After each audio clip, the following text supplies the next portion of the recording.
Hello, Michael. Hello, Susan. How are you?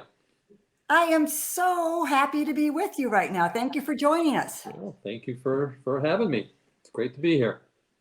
And thank you to everyone who has joined us through our LinkedIn, Facebook, Instagram Live connections.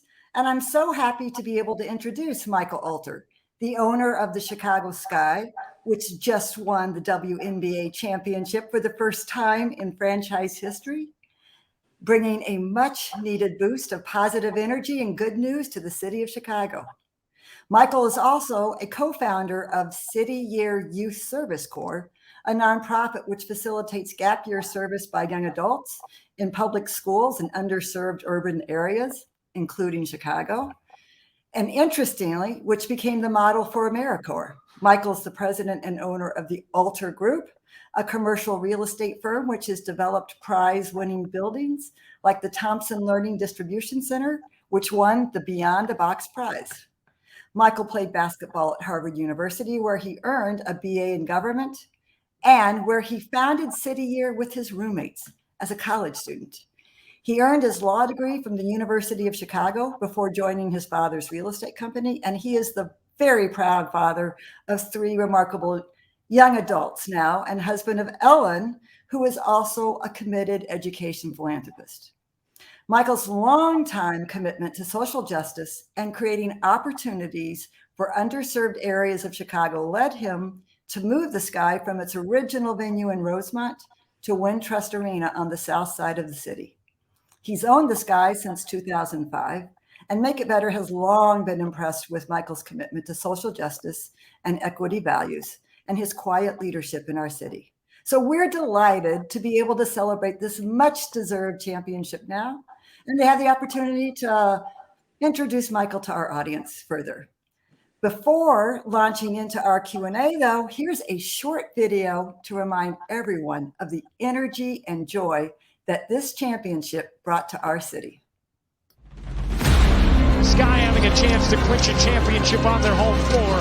Every single time we've talked to Chicago Sky coach Jim this season, he says, we know who we are. Copper gets free. It's a one-possession game. Parker to tie. You got it. Dolson for the lead. Chicago in front. Vandersoud stops, fades, and mission accomplished. For the first time in franchise history, the Chicago Sky are WNBA champions.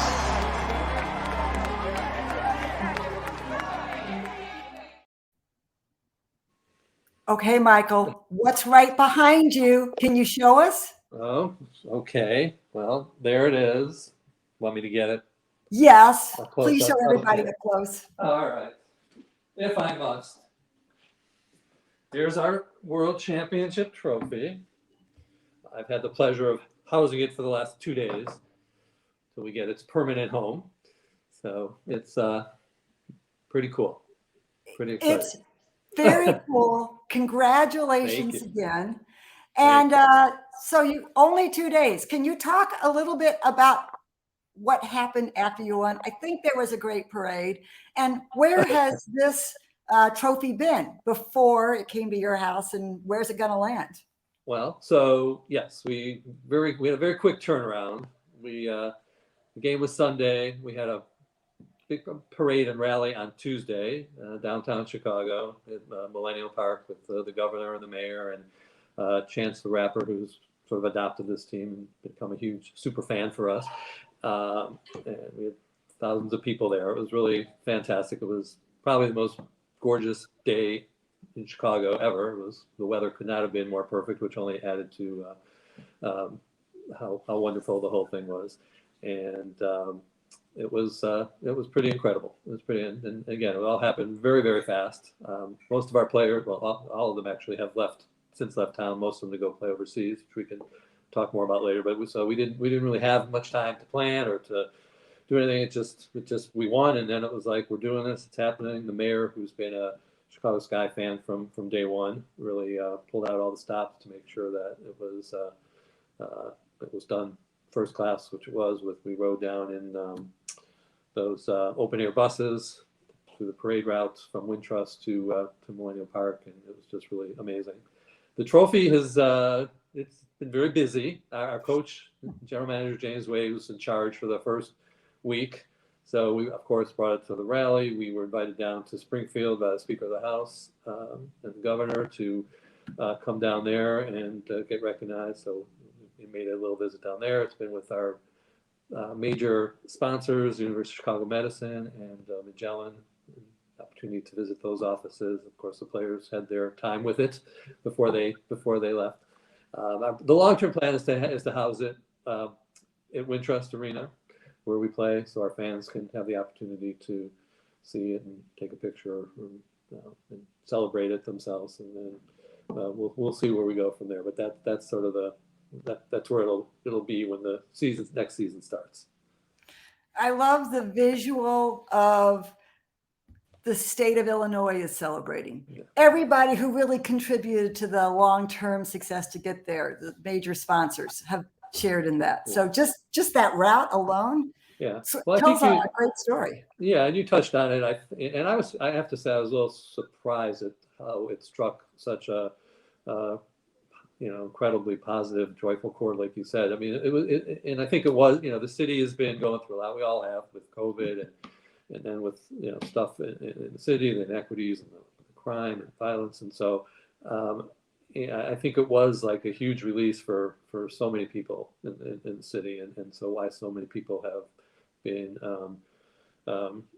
excited and engaged and accelerated by the championship. So I just, because there was such a strong need for something positive that we could all share with each other, that wasn't limited by a certain part of the city or certain socioeconomic class, or whatever. It was everyone's victory, everyone's dream, and everyone's championship. So I think that really had a lot to do with why the outpouring was so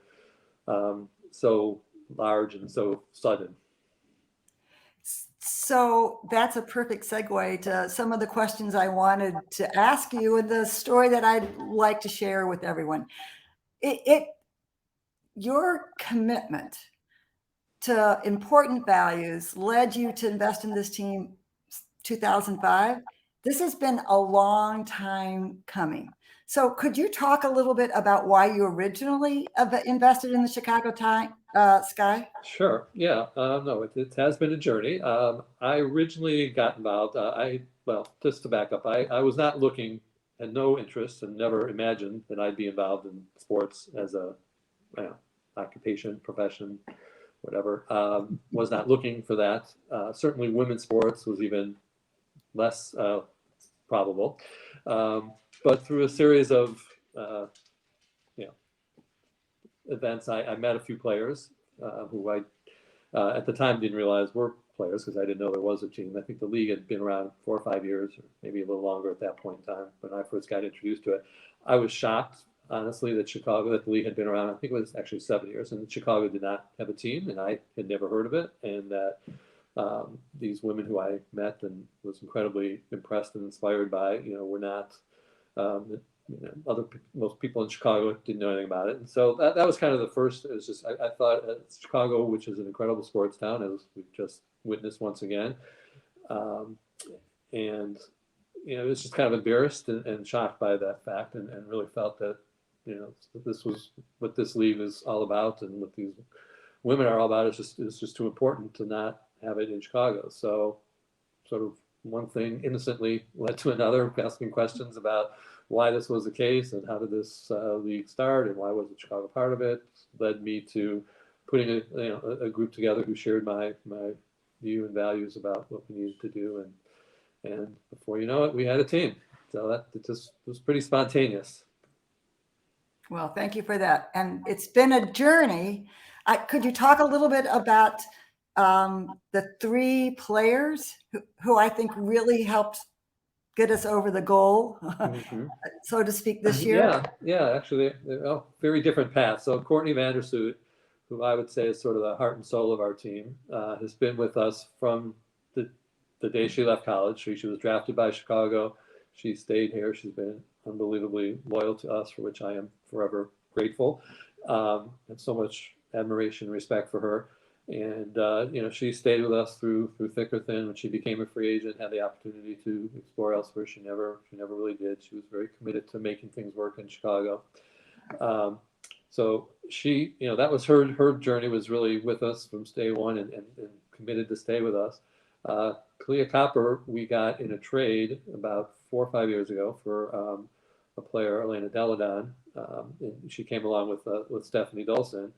And, really, we thought when we insisted that she be part of the trade that she was going to be an exciting young player. She was only been in the league 2 years by that time, but we really saw something in her and thought she was going to really grow into be a pretty unique and special player.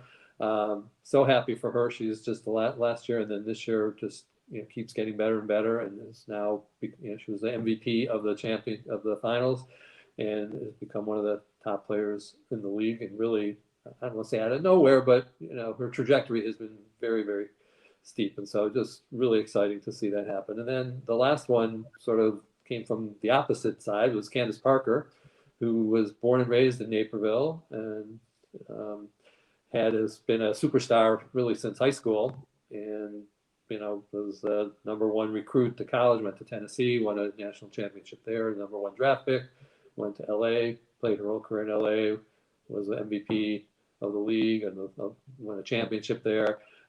So, at the very sort of end of her career, and we were able to persuade her that the next best step for her and sort of putting the finishing touches on her legacy was to come back to Chicago, help us win a championship, and really help do what, it's kind of amazing that it actually happened the way we thought and hoped that it would, the storybook ending, and that the city would just embrace her and the team, and it would just be incredible. And that's really what happened. She said yes, and it's really the biggest free agent in the history of the WNBA, I would say, in terms of a player of her caliber switching teams at this stage in her career. And so we all came together, and with a lot of great help from other players, somehow managed to win this championship.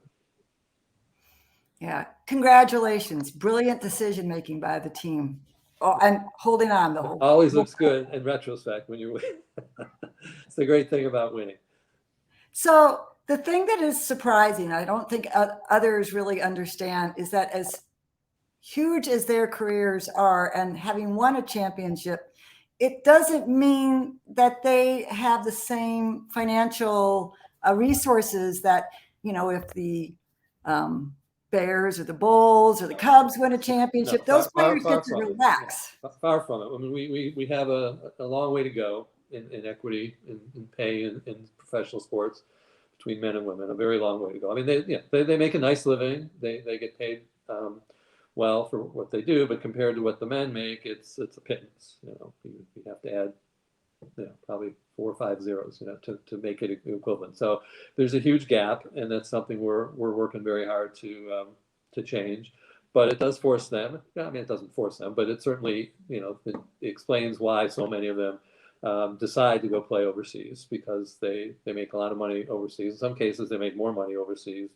The very top players do, for a bunch of crazy reasons, and so it's attractive, and it's hard for them to turn that down, which is something the league understands, and it's something collectively we're working on with the players. I mean, I think both of our goals and dreams is to make it where they make enough money that they don't need to do that. That's certainly what they want. That's what we want as well. Our last collective bargaining agreement, which we just signed 2 years ago, was an important step in that direction, where we increased their pay significantly and added a lot of benefits, particularly benefits related to players who have kids, and to help assist with that. So we're making strides. Ultimately, we need to generate more revenue, which has a lot to do with our TV deal, which is coming up in a couple of years. So we're very optimistic that when we we go out for our new media rights deal, that we're able to get a lot more money. That is a lot more equitable. When you look at, not to go off too much on my soapbox, but if you look at our ratings compared to not the NFL, which is in a whole nother stratosphere, but the NHL and the MLS, our ratings are pretty comparable to those. But the amount of money we get paid for our media rights is not even close. So we're hoping that's going to change, and that the media companies are going to recognize that that value is much greater than they recognized before we pay for it. It's important that our sponsors come to the table and show that. Hopefully our fans will make their voices heard as well. And so that will, getting a much bigger media deal, there's a huge chunk of that will go to paying the players, and that's how it works in all the other leagues. And that's really what we're striving for. All right. Well, we will help you champion that message. Okay. We would love to see those champions be able to stay in the city and just relax and enjoy their success. Absolutely. Could you talk a little bit more about what this means for Chicago and what your hope is for the team and our city going forward? Yeah. So, obviously, so we've been around 16 years, actually. As you mentioned before, we were at Allstate Arena. We actually, just a little clarification, started out at UIC Pavilion. Thank you for that. I didn't know that. Yeah, for a few years, and it was not a great arena. It was a college arena, so we ended up moving to Rosemont, and then Wintrust was where we are now, which was opened a few years ago. So, what we're hoping is something we've been working on for a long time in terms of really building the engagement and having the city really adopt this team the way it's adopted the men's teams. And Chicago has some historic, iconic sports teams. All of our teams go back we're part of the original foundings of the league. So, 100-year history with baseball, and the Bears going back to 30s, 40s, and now the Bulls and Hawks were original. Were very early on. So, we obviously had to build our history. It didn't. Those leagues took a long time. People forget now, looking back, how those leagues took decades and decades for them to get to the point where they did. So, but we think we're now, especially with this championship, we're at that inflection point. We're really hoping that the corporate community and the sponsorship are really going to embrace the sky, and we're seeing that starting to happen already. And the same with the fans. Selling out those last 2 games was phenomenal. We hope when we start next year at Wintrust, our season ticket sales have gone up, significantly since our victory. So, our goal is to have sellouts all the time. I'm not sure that'll happen this year, but that's where we want to be at. With what we're building towards, but we certainly want to, increase our season ticket base and really have, hopefully fans will, now that they've gotten to, many of whom have been introduced to the sky for the first time, we'll see what phenomenal athletes these women are, what even better people they are, and get more familiar with the work we're doing in the community and how important we are. And they'll come out and not just celebrate our championships, but our whole season. So that's our hope. That's what we're working towards. Well, and I think that Wintrust Hall is an amazing venue. And once people experience that, what a pleasure it is and the energy that we could feel. It is. And I think, people who, I've had many people tell me being at the finals at Wintrust was the best experience that they've had at a sporting event.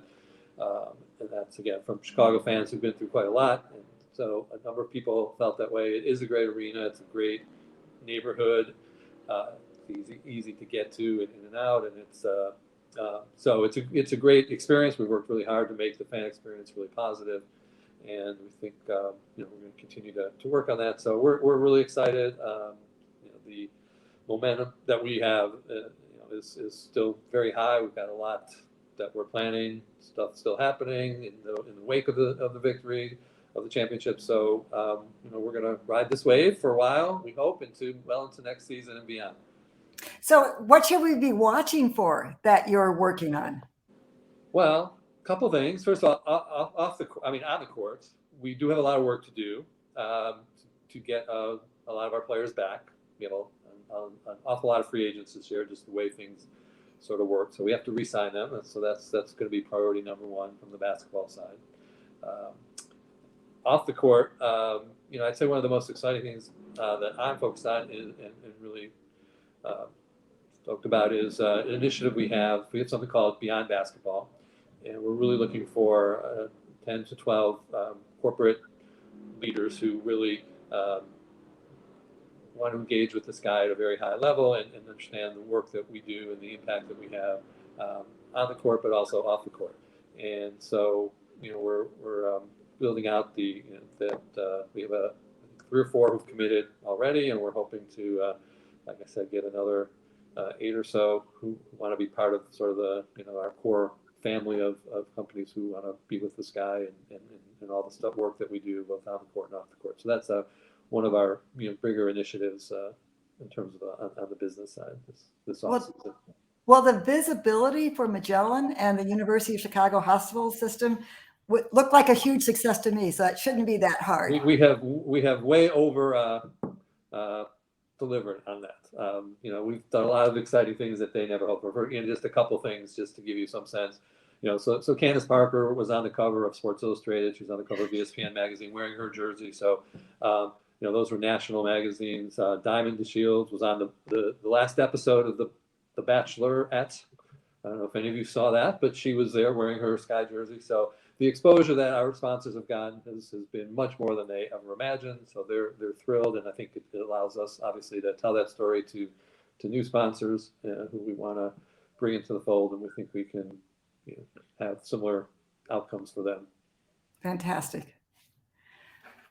Can we talk a little bit about your other initiatives in the city where you have lived your values, your social justice values? And I talked a bit about Gap Year, but you've done other things too. Could you share that?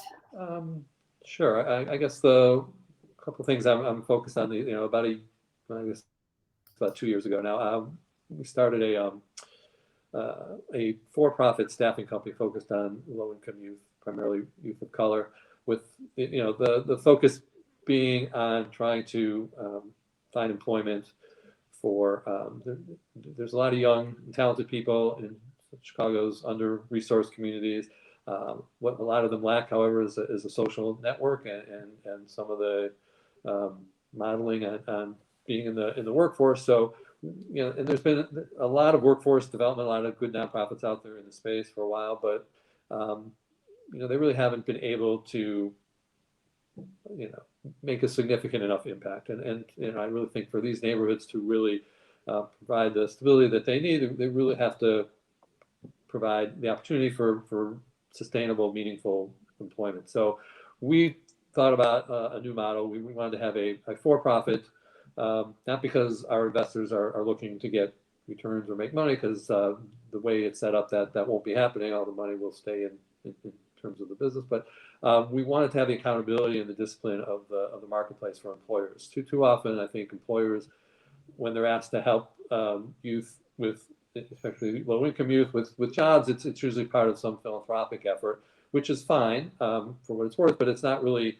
They're not really focused on how this is going to help their businesses long term. It's usually doing it, in response to some initiative or whatever, and it's short term, and maybe it's a summer job or after school, or again, which is all helpful and important, but it's not sustainable.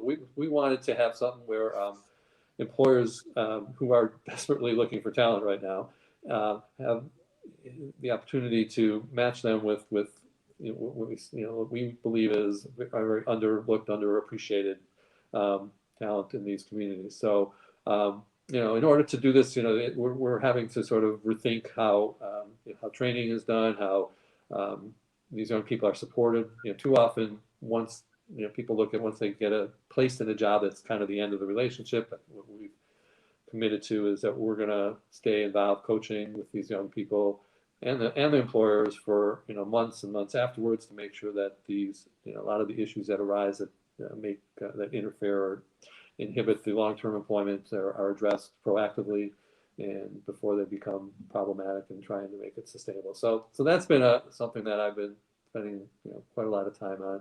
And I said the other thing I would in the last year or so is working with young Black entrepreneurs in businesses, a couple in real estate, which is my business, but also some in the financial services side, and it's even a woman I'm working who's a baker, trying to get her business and grow her business. Something I don't know anything about, but help connect her with others who do. And so just trying again, people helping to support and grow businesses in those communities, who will then go on and to, sort of full circle with the workforce thing, is to help employ people in those neighborhoods and keep those neighborhoods strong and stable. You are a true social entrepreneur. And so the businesses I think you're talking about are social enterprises, a little bit like B corporations or other forms where, and I was just watching an episode of Shark Tank, and one of the regular sharks said that he believed the future of business is social enterprise. So once again, you're sort of at the forefront, just as you were as a college student dreaming up city year. Well, thank you. Well, I mean, it's I don't know if it's the future, but it's certainly important. So I hope there's going to be a lot more of that, because we certainly need it. Agreed. So let's take it back to that championship and creating more opportunities for youth in sports. How is the WNBA doing that, or the Chicago Sky in particular? Yeah, well, the Sky and our players, especially pre-COVID, since COVID, it's been a bit of a challenge. But we are incredibly engaged in our community, and a lot of that is we recognize how important these women are as role models. Part of that is to engage young boys and girls in physical activity, not necessarily organized sport, although that's sort of obvious. And we do have a lot of programs, some of them with the league, like there's something called the Junior NBA, Junior WNBA, which is run league-wide. There's a number of clinics and programs that we do with coaches to help positive coaching. Independently of that, we do a lot of our own programming with high schools and with great elementary schools, working with on fitness and working on basketball and clinics and whatnot. We did an event, actually, it was just before COVID, with UC Medicine. It was we set the Guinness World Book of Records for the largest, what was it now? It was the largest outdoor fitness clinic or something like that. I don't know, some crazy thing. It was held over at the parking lot by Soldiers Field, McCormick Place. And I forgot how many people we had, but it's at the Guinness World Book of Records. So, that was sort of a fun thing, but all part of the same effort to, because the idea of physical activity, I mean, it's important for itself, but obviously, health, particularly in low-income communities, is a very big problem. Obesity and diabetes and such, and so the exercise and fitness is really important in terms of educating young people and parents about the importance of being physically active. And so we're very involved with that with UC in a lot of circumstances. But it's a very important part of who we are, and then our players do a lot of it independently. A couple players have their own foundations and do their own work in addition to what they do with the Sky. So if a parent's listening and they want their child to have the opportunity to take advantage of one of those clinics or the youth programs that you just described, how do they learn about that? Yeah, the best place is through Chicago Sky social media. The Chicago Sky Facebook page is probably the best place, as well as Twitter, where when we have these events, we announce them, promote them through those social media platforms. And I'd like to remind the audience that they can learn about that McGinnis record-setting event through our content too. Better was a partner, wrote about it, as we've tried to promote all the other great activities that you're doing. So it's been wonderful to be a media partner through these years. Yes, absolutely. Is there anything else you want to tell our audience? No, I just, I thank you for listening, and I hope if the WNBA Chicago Sky is new to you, I hope you'll start paying more attention, and we'd love to see you at Wintrust next year. And for those of you who have already been fans, we thank you and appreciate your support, and we're going to continue to grow this league and to grow the scope of what we do and get the women to, we talked about earlier, the pay that they deserve. And so we think we couldn't do it without those of you who have already been supporting us. So keep it going and let's spread the word. Yeah, and I certainly hope that our front row seats are renewed, and we will, through our storytelling and connection building, be giving away those seats to help tell that story further That's too. wonderful. Thank you. Thank you for all you've done and Better has done to support this guy and all the great work that you guys have been doing in the community as well. Really appreciate it. A pleasure and an honor. So thanks for joining us today. Reminder to our audience, we will be writing about this. We'll put our video in Better TV. Please subscribe to our Better Letter email newsletter or follow us through our social networks to see this, learn more. And if there's any other questions for Michael Alter in the Chicago Sky, I'm sure he'd be happy to answer them. Thank you. Thank you so much for having me. Pleasure. Thank you. And again, congratulations. Thank you.